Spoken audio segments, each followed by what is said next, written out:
السلام علیکم ورحمۃ اللہ وبرکاتہ۔ الحمد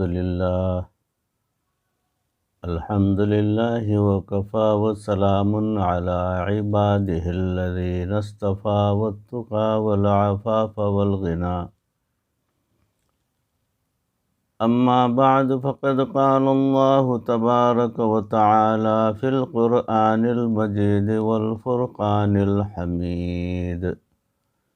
فأعوذ باللہ من الشیطان الرجیم۔ بسم اللہ الرحمن الرحیم۔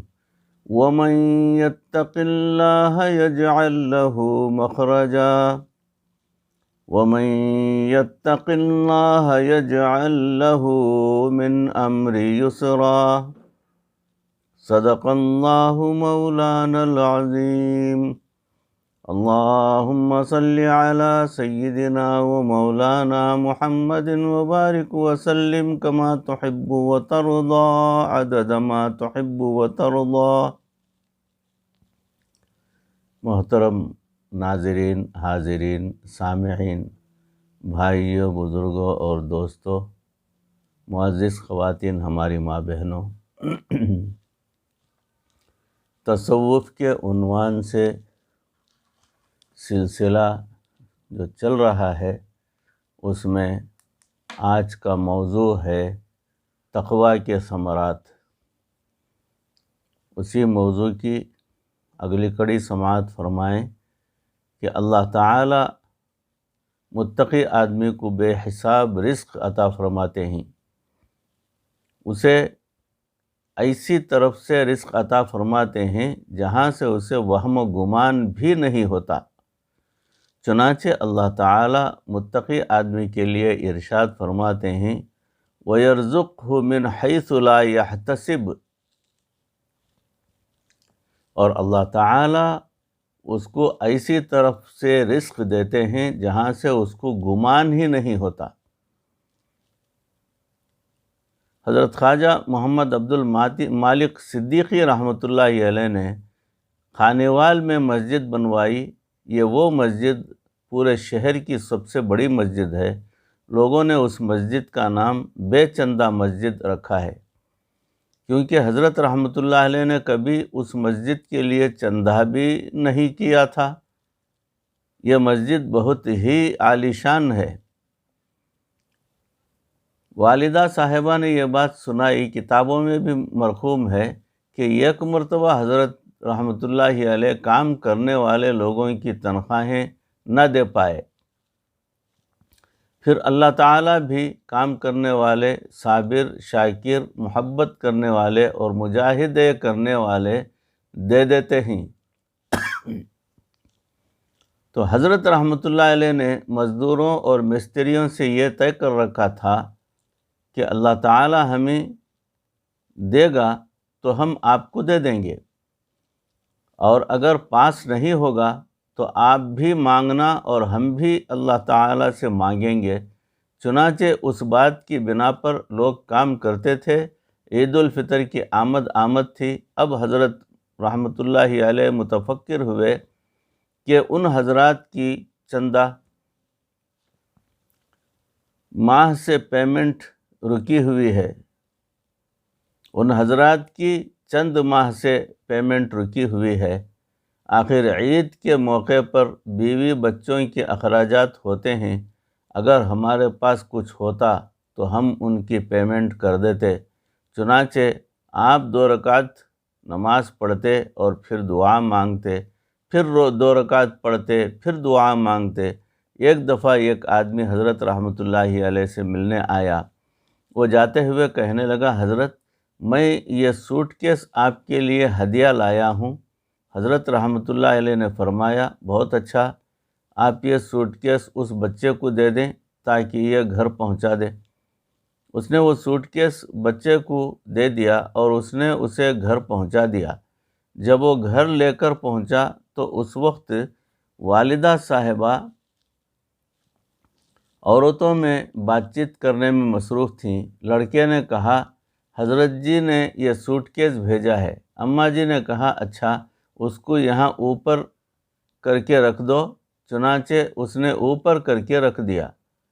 3 دنوں کے بعد حضرت رحمۃ اللہ علیہ ایک مرتبہ گھر تشریف لائے اور والدہ صاحبہ نے کہا کہ آپ نے ایک سوٹ کیس بھجوایا تھا، وہ کسی کی امانت ہے یا اپنا ہے؟ حضرت رحمۃ اللہ علیہ نے فرمایا یہ سوٹ کیس کسی نے ہدیہ کے طور پر دیا تھا اور میں نے وہ آپ کی طرف بھجوا دیا تھا۔ والدہ صاحبہ نے کہا ذرا اسے اندر سے تو دیکھوں کہ کیسا بنا ہوا ہے۔ چنانچہ انہوں نے اٹھایا تو وہ وزنی تھا۔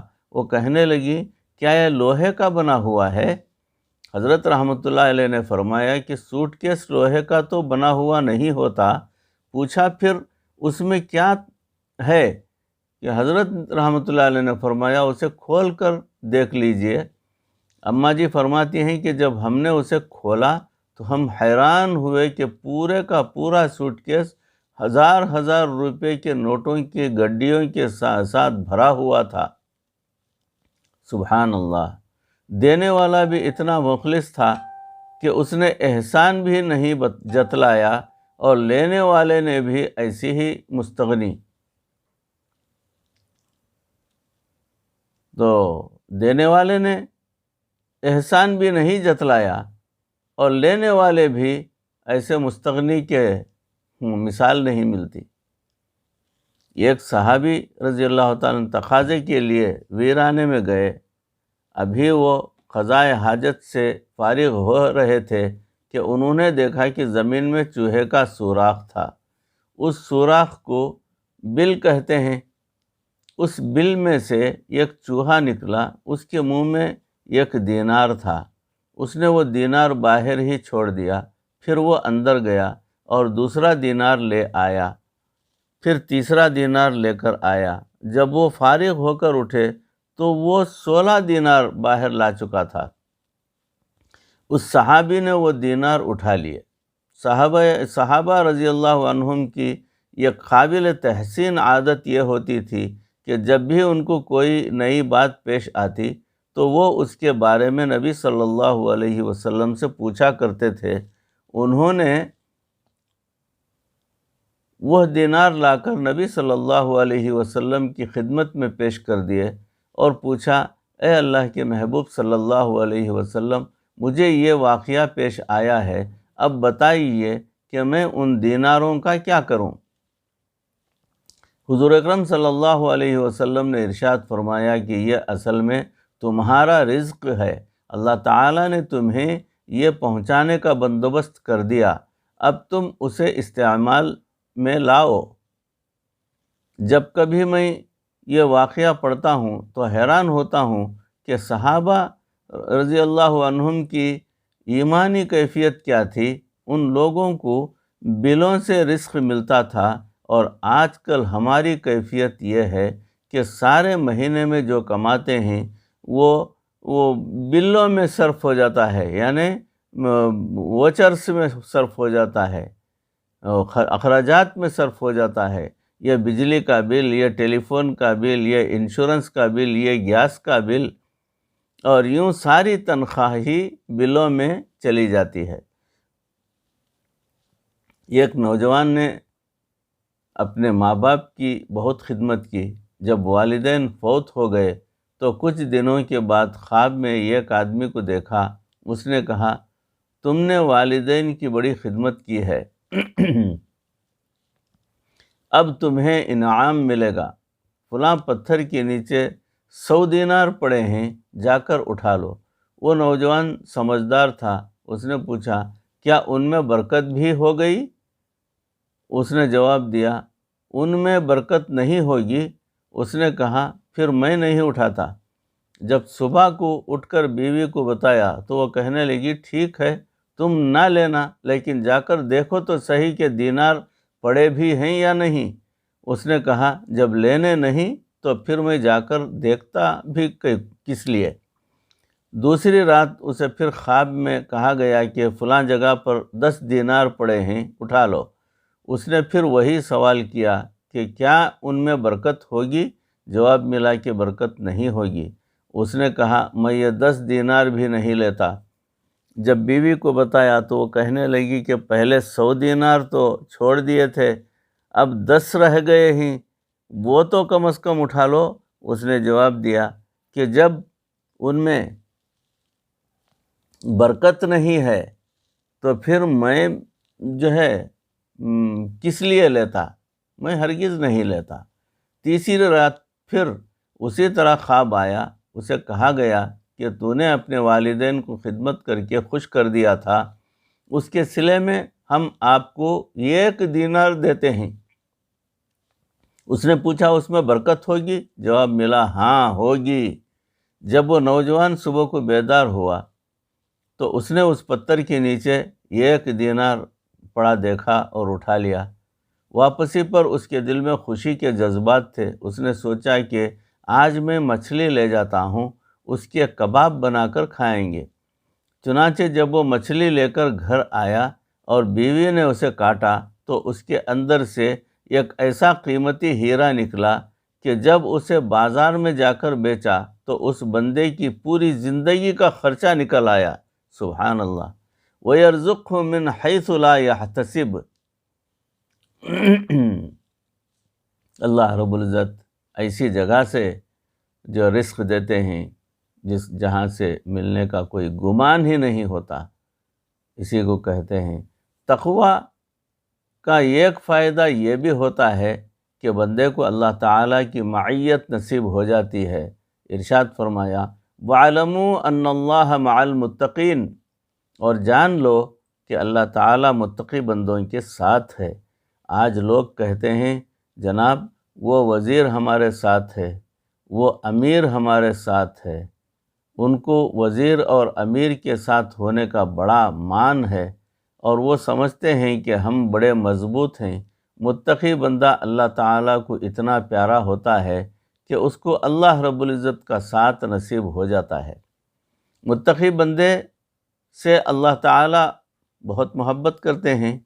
جیسے کچھ لوگ حسن کی بنا پر اچھے لگتے ہیں، کچھ ذہانت کی وجہ سے اچھے لگتے ہیں، کچھ دینداری کی بنا پر اچھے لگتے ہیں، اسی طرح تقوی وہ صفت ہے کہ جس صفت کی وجہ سے مومن اپنے پروردگار کو اچھا لگتا ہے، ایسے بندے پر اللہ تعالیٰ کو پیار آتا ہے۔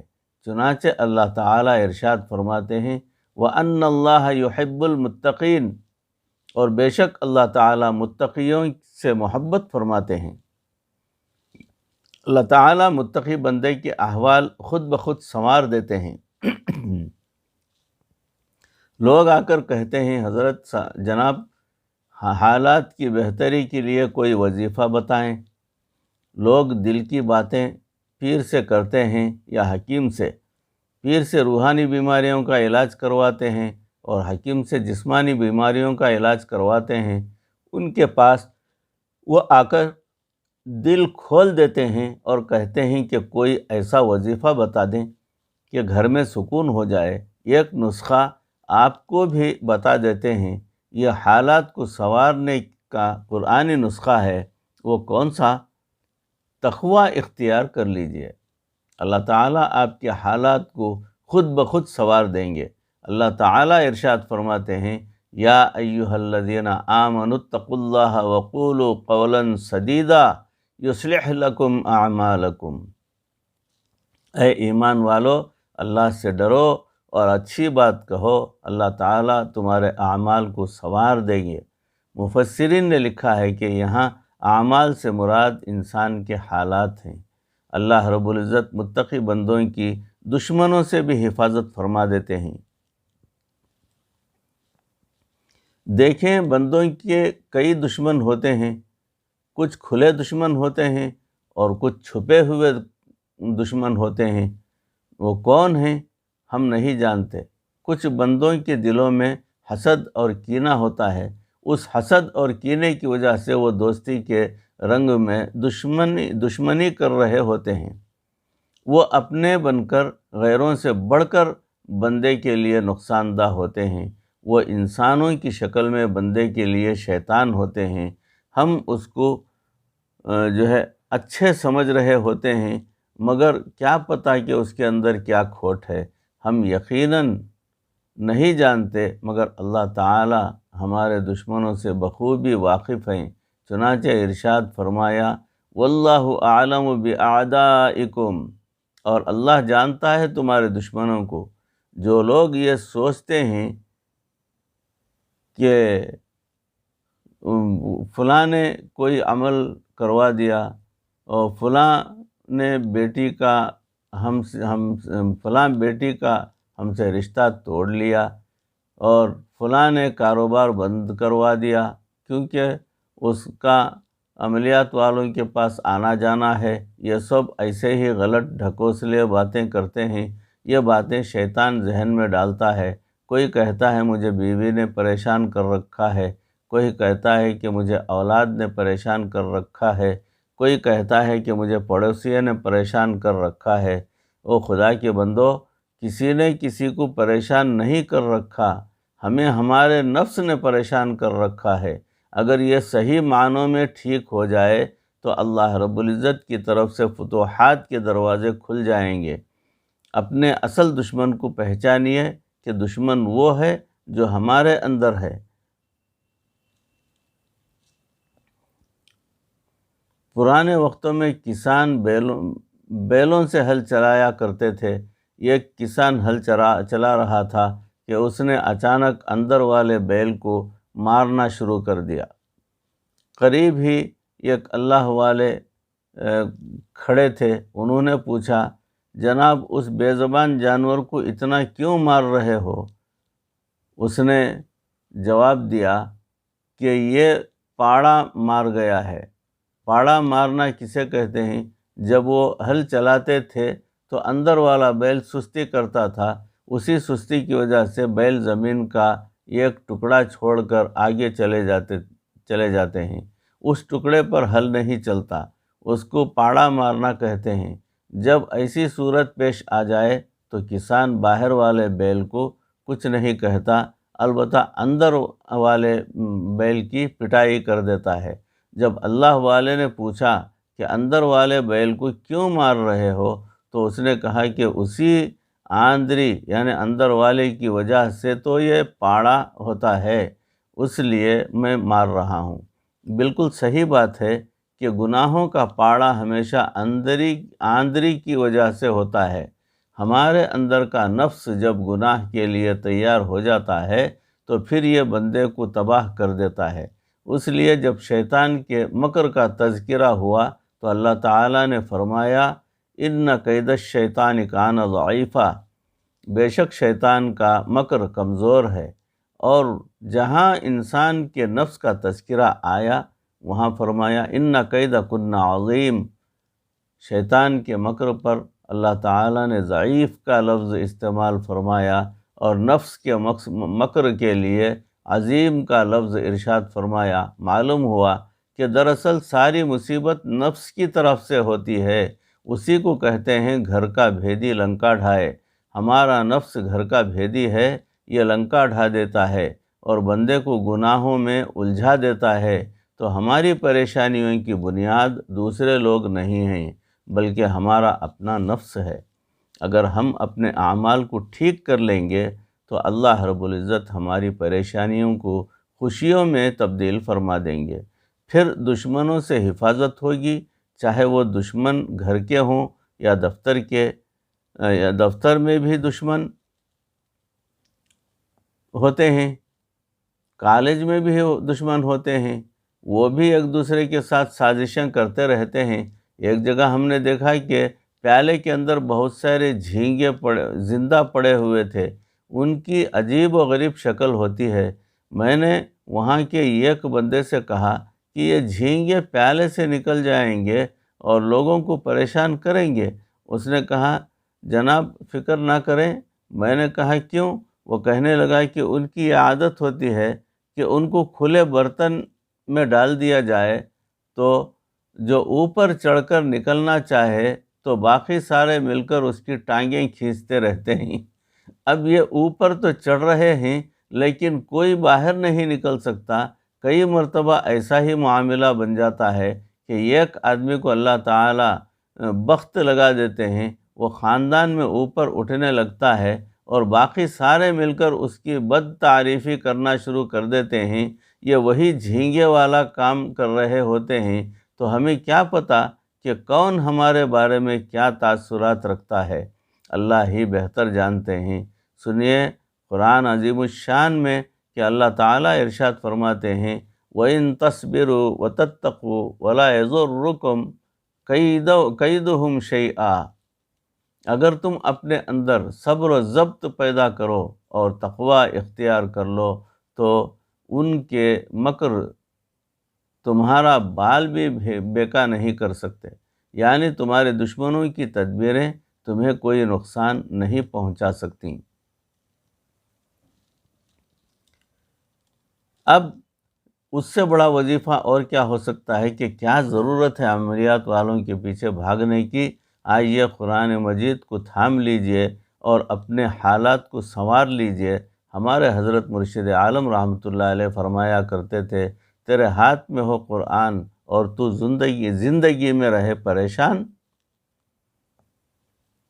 تیرے ہاتھ میں ہو قرآن اور تو دنیا میں رہے ناکام، تیرے ہاتھ میں ہو قرآن اور تو دنیا میں رہے غلام، غلامی نفس کی ہو، شیطان کی ہو یا کسی انسان کی ہو؟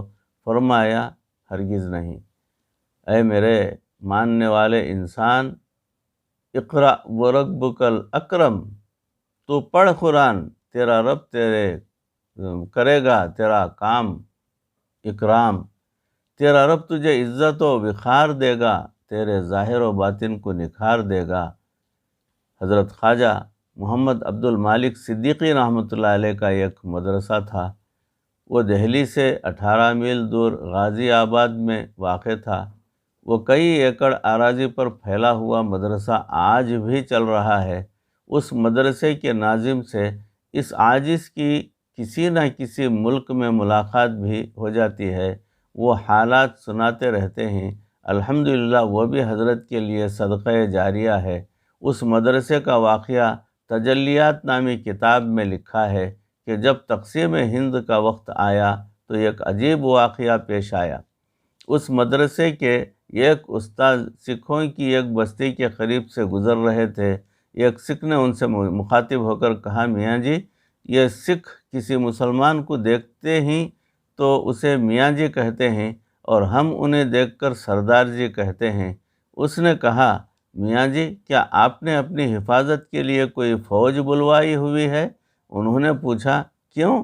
اس نے کہا، ہماری بستی کے سکھ 3 مرتبہ تلواریں اور دوسرا اسلحہ لے کر اس مدرسے کے مسلمانوں کو لوٹنے اور مارنے کے لیے نکلے ہیں، لیکن جب بھی ہم اس کے قریب پہنچتے تھے تو ہمیں فوجی چاروں طرف پہرا دیتے نظر آتے تھے۔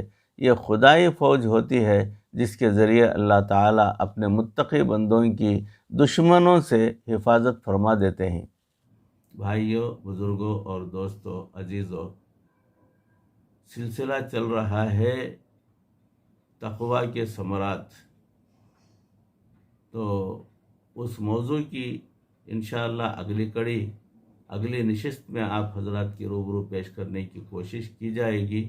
اللہ رب العزت کہی سنی باتوں پر اس عاجز کو بھی آپ تمام کو بھی عمل کرنے کی توفیق عطا فرمائے، دنیا اور آخرت بہتر فرمائے، خیر کی زندگی عطا فرمائے، مرتے دم تک کسی کا محتاج نہ بنائے، ایمان پر ہمارا خاتمہ فرمائے۔ وآخر دعوانا ان الحمدللہ رب العالمین۔ السلام علیکم ورحمۃ اللہ وبرکاتہ۔